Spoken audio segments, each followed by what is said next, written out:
Walaupun sebetulnya kalau aku lihat lagi tuh ada tanda-tanda dia akan GTM. Jadi misalnya udah mulai harus banyak distraction, dan itu again aku merasa aku melakukan kesalahan karena aku malah ngasih mainan, malah aku nyanyi-nyanyi gitu supaya dia terdistract gitu.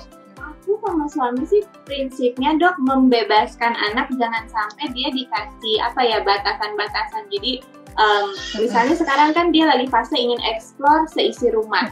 Nah, sebisa mungkin aku nggak larang, tapi disupervisi gitu. Jadi ada benda-benda yang bahaya, aku coba singkirkan, tapi dia bebas gitu. Mau kemana, yang penting kita di sana.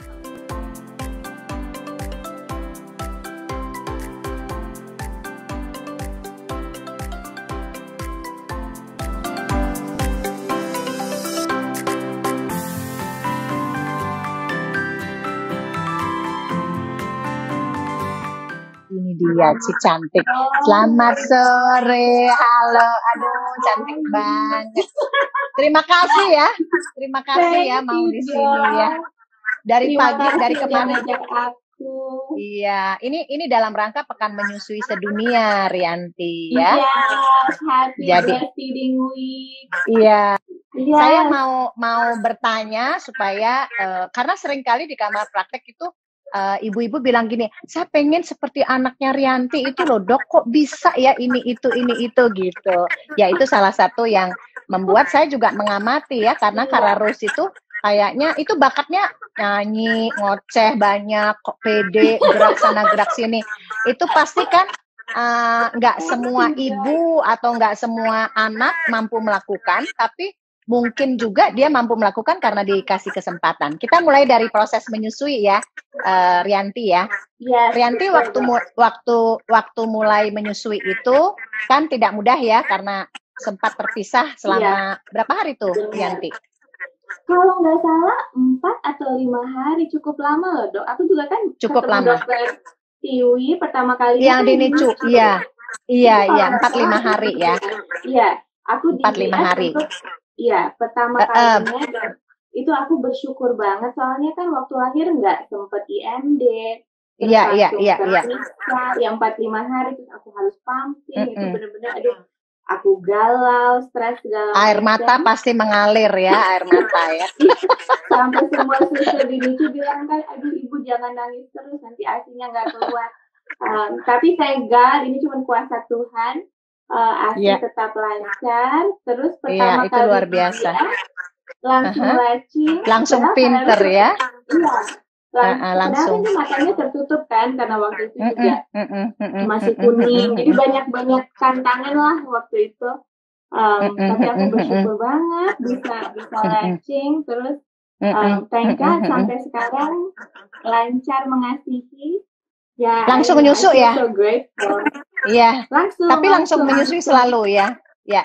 Jadi kita mau nekankan juga pada ibu-ibu. Sekarang kan musim pandemi ini memang tidak semua ibu atau tidak semua rumah sakit mampu atau bisa melakukan IMD ya, karena IMD ini memang senjata kita buat orang mudah menyusui. Tetapi Rianti dengan begitu banyak tantangannya di awal, langsung memerah ASI ya waktu itu ya, walaupun terpisah 4 hari langsung perah ya.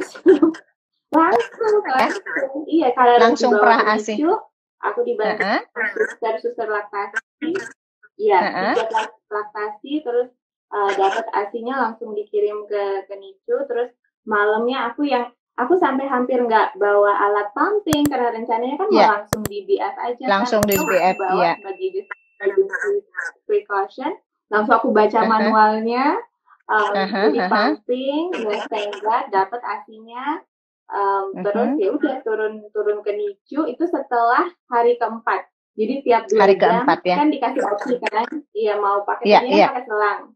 Selang dicopot, aku dikasih opsi mau pakai botol aja atau turun ke NICU setiap 2 jam. Terus aku memilih yang kedua, jadi setiap 2 jam hebat. Aku turun tuh malam.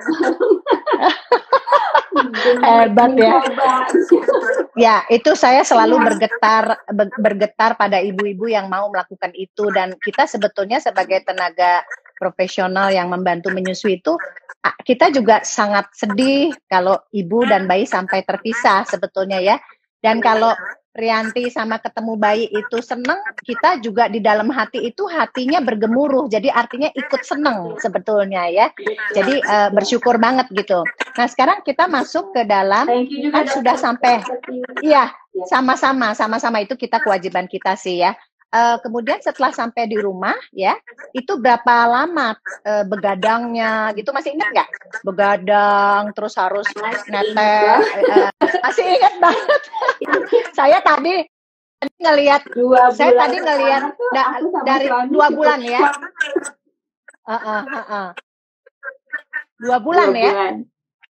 2 bulan. Bergadangnya yang juga benar-benar bergadang itu suami ikut. Jadi karena aku nggak pakai opsi pumping dan botol itu, aku di BF, jadi ya udah kita sama-sama bangun. Jadi aku bangun, aku yang menyusui, suami yang bantuin ini nursing pillow-nya, terus bantuin gendong Kararos, kan masih di crib ya, sampai 6 bulan kan masih di crib. Jadi suami yang gendong Kararos, jadi kita merasakan pokoknya syuting sinetron, syuting sampai pagi itu nggak ada apa-apanya. 2 bulan ini pertama. Ini lebih ya. Yang cukup intens, tapi lebih dong, pokoknya udah lewat lah. Lebih ya. Saya mau belajar dari Rianti dan Kararus dan suami ya. Kalau itu tadi cerita kan pakai crib ya, jadi artinya terpisah tidurnya ya. Jadi kalau dia mau nyusu, suami yang ambil, kemudian kalau udah selesai, suami yang mengembalikan gitu ya? Iya. Oke. Itu sampai umur berapa dia apa maksudnya 2 bulan itu kan tadi bolak-balik setelah berikutnya 3 bulan itu dia mulai teratur banget ya, jadi maksudnya tidur sepanjang malam itu mulai kapan? Baca-baca tuh ada resiko SIDS ya kalau misalnya bed sharing terlalu awal sebelum dia bisa tengkurap ya, itu kalau nggak salah ya dok. Nah jadi sekarang itu Kararos masih bangun kalau malam mungkin 2-3 kali untuk menyusui, untuk aku menyusui, tapi itu sambil tidur, jadi aku pun nggak terlalu merasa terganggu, dan karena bed sharing jadi gampang banget gitu, jadi tinggal tidur lagi, kapan juga nggak terganggu. Jadi sampai sekarang bed sharing dan tidak merasa terganggu ya, malah kalau nggak ada kali kesepian kali ya. Iya. Bener, dan suamiku tuh udah bener-bener nggak bangun dok, jadi paling aku yang bangun ya 2-3 kali semalam, tapi itu nggak terlalu kerasa. Aku udah ngedengar Kararos bunyi dikit, langsung udah menyusui sebentar, dia lepas lagi, udah tidur lagi. Jadi tidurnya aku sih udah merasa nyenyak, udah nggak seperti 2 bulan pertama itu kan benar-benar kita harus awake kan, harus awake, sadar penuh. Sekarang udah otomatis. Nah sekarang setelah bisa, waktu itu kan makanan pendampingnya nggak 6 bulan atau persis 6 bulan ya Rianti ya? Persis 6 bulan. Oh persis 6 bulan. Saya persis 6 bulan. Saya lihat itu ya Kararos, saya lihat tuh tadi Instagramnya Rianti ya. Dia pinter banget dari awal, tidak ada masalah. Itu awalnya mengenalkan itu karena memang betul-betul dia siap, atau memang dia udah diberikan kesempatan untuk explore sendiri di samping nyuapin. Silahkan Rianti, ini ibu-ibu biasanya pengen taunya ini biasanya. Sebetulnya kan, iya, aku mulai tuh 6 bulan itu dengan bubur. Aku kan beli bukunya Dr. Tiwi loh. Oh iya, terima kasih ya, terima kasih. Iya, dan aku ikut kelasnya juga. Jadi pertama tuh dengan puree dan juga bubur beras dengan tekstur yang meningkat secara bertahap. Nah semuanya lancar untuk bulan-bulan pertama. Iya sudah sayang. Dia tahu, dia obrolin. Aku pinter katanya, aku pinter mama katanya. Dia pengen cerita sendiri dok. Iya pengen cerita. Nah tapi terus ada, dan mungkin karena ini kan anak pertama, terus ya mungkin dokter tahu perjalanan panjang kan 9 tahun. Jadi jujur aku tuh agak takut mengenalkan yang namanya finger food. Jadi sampai 10 bulan itu mungkin kesalahan aku. Kararos tuh udah kelihatan banget dia pengen. Dia pengen. Kan, selain disuapin dia pengen megang ambil makanannya ya sendiri. Cuman waktu itu aku takut.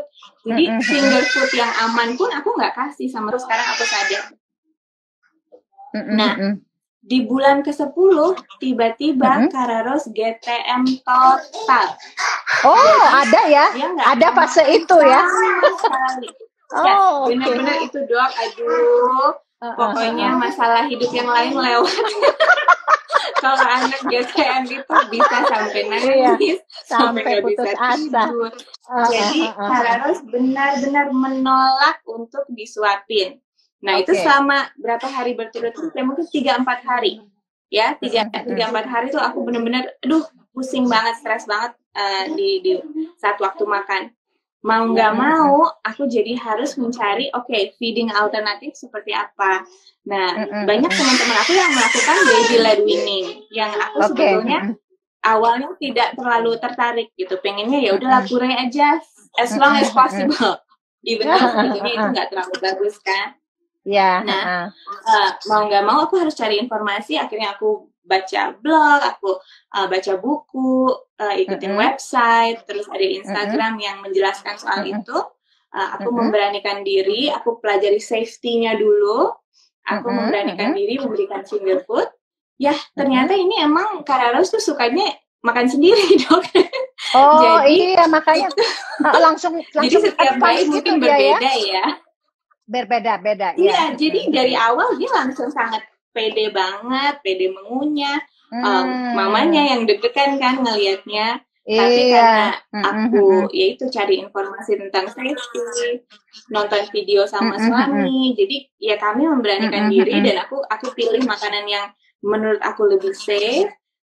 Terus baru naik secara bertahap. Aku ngeliat, oh ini aman gitu, anaknya pede-pede aja nih gitu kan.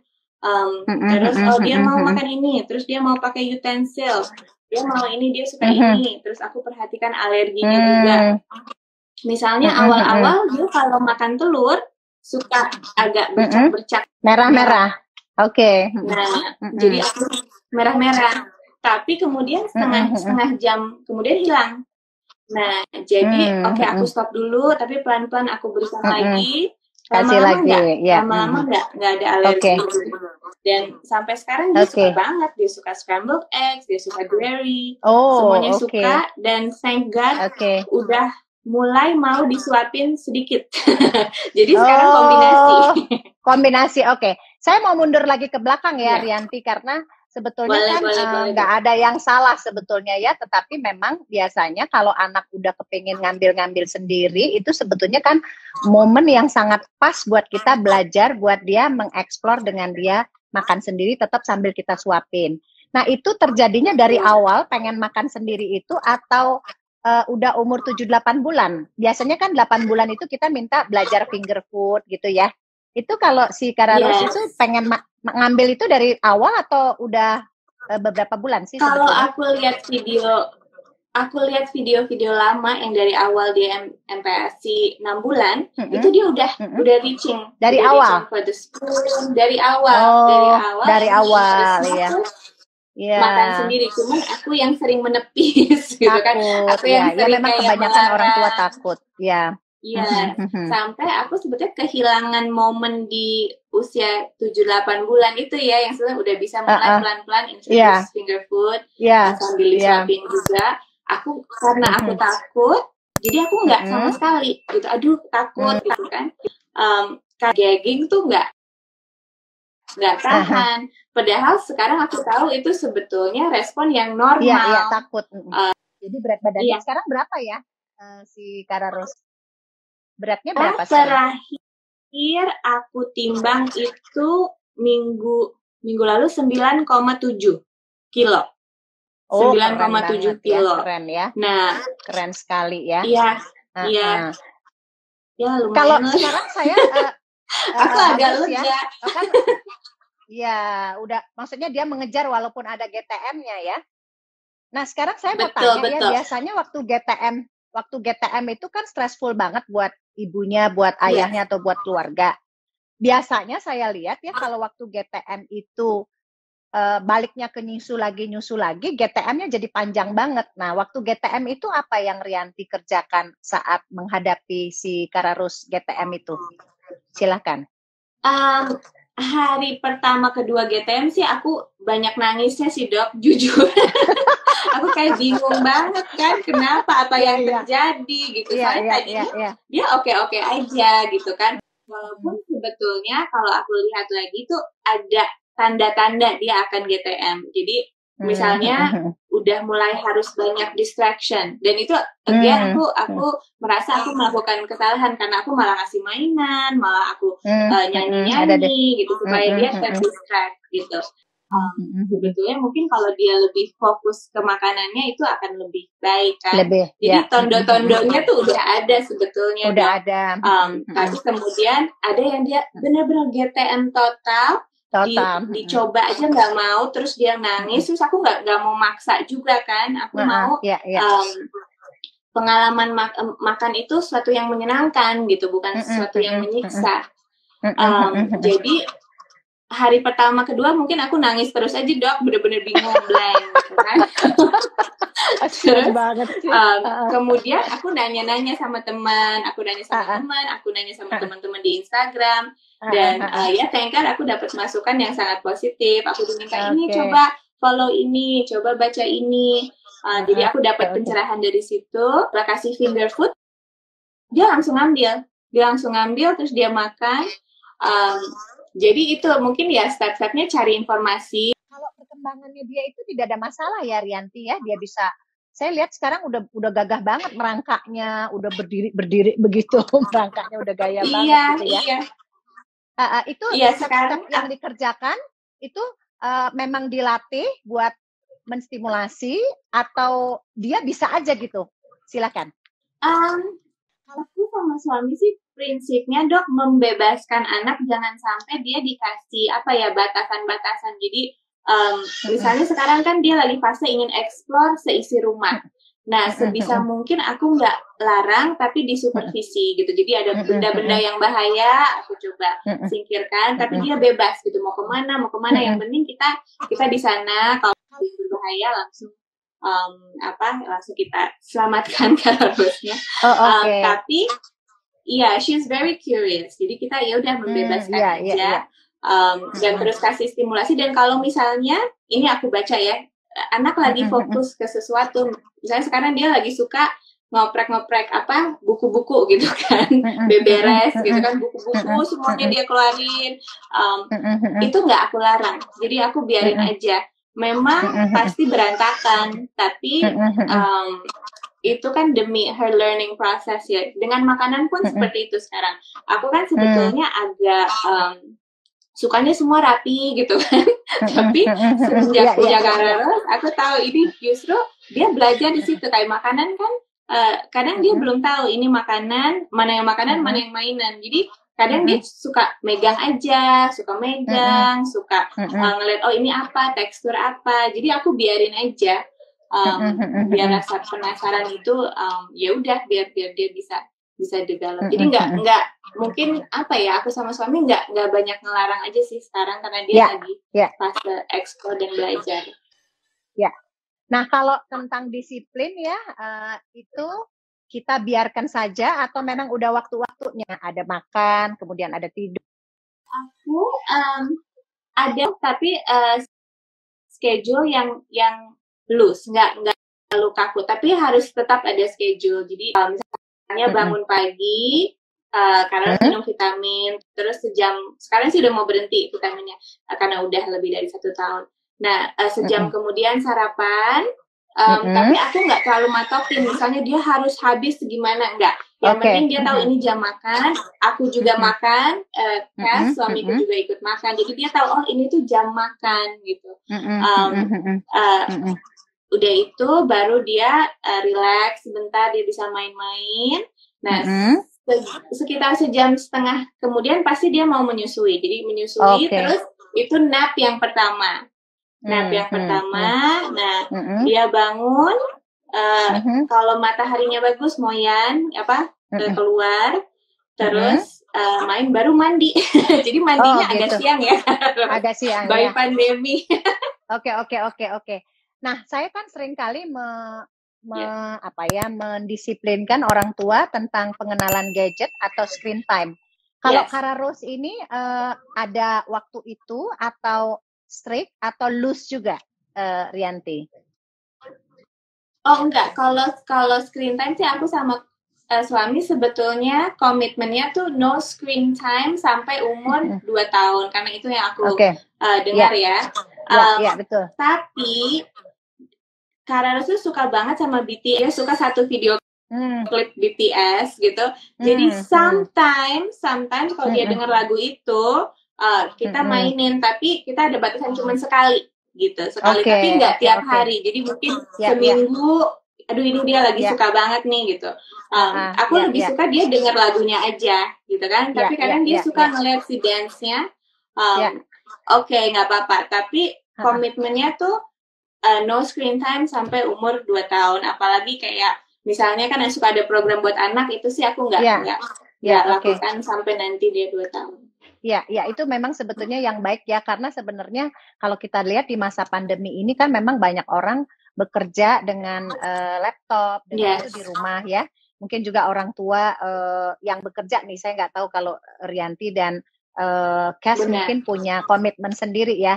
Tapi saya lihat di di Instagramnya Rianti, bikin TikTok sama-sama. Pokoknya artinya ada orang tua yang hadir di situ. Jadi artinya sebenarnya sih kalau kita bisa mengkreasikan kegiatan itu, menjadikan orang tua lebih menarik daripada screen time itu buat dia gitu ya. Oke, Rianti boleh berpesan pada ibu-ibu hamil di luar sana dalam rangka Pekan Menyusui Sedunia, dan mungkin ini masa pandemi ya, menyusui itu jadi sesuatu yang tidak begitu mudah ya, karena kita juga sekarang klinik laktasi agak berkurang kunjungannya karena mungkin ibu-ibu juga takut ya. Kita berharap sih mudah-mudahan mereka takut tapi tetap mereka pede dalam menyusui di rumah gitu ya. Boleh silahkan Rianti mungkin berpesan sesuatu yang membuat mereka semangat untuk melakukan menyusui. Silahkan Rianti. Pokoknya semangat terus. Take it one day at a time. Kalau buat aku motherhood itu a journey. Jangan pernah judge ibu-ibu yang lain, karena setiap bayi itu beda, setiap ibu juga beda, setiap kehamilan itu beda, persalinan itu beda, every breastfeeding journey juga berbeda. Dan mungkin yang paling penting itu kalau perlu bantuan, ask for help, karena we cannot do it alone. Kita benar-benar butuh bantuan. Kalau misalnya ada masalah, jangan dipendam sendiri, minta bantuan, counselor laktasi, dokter, your husband, your mom-in-law, semuanya. Dan terus semangat. Benar-benar aku juga bisa. Makasih banget. Sampai 2 tahun minta doanya. Pasti bisa. Rianti, by the way, itu badan udah turun berapa kilo setelah menyusui? Bisa cantik tetap. Ini satu lagi, Dok. Thank you, Dok. Jadi ternyata aku kan banyak yang bilang, dengan menyusui itu gampang banget turun. Justru, Dok, aku dengan menyusui aku merasa aku malah naik. Jadi 6 bulan pertama aku mengasihi, aku malah naik. Baru turun itu waktu MPASI. Itu nggak tahu apakah ada korelasinya ya. Tapi itu waktu Kara Rose, apa gara-gara GTM itu nggak tahu juga. Jadi Jadi dari situ baru turun. Tapi sebelumnya aku justru naik. Jadi kalau untuk ibu-ibu menyusui yang sama seperti aku, don't worry, nanti juga balik. Tapi mungkin masih butuh waktu lebih lama aja. Terima kasih banyak ya. Terima kasih banyak. Thank you so much, Dokter. Cium sayang buat Kara Rose ya. Iya, thank you so much. God bless you. Bye.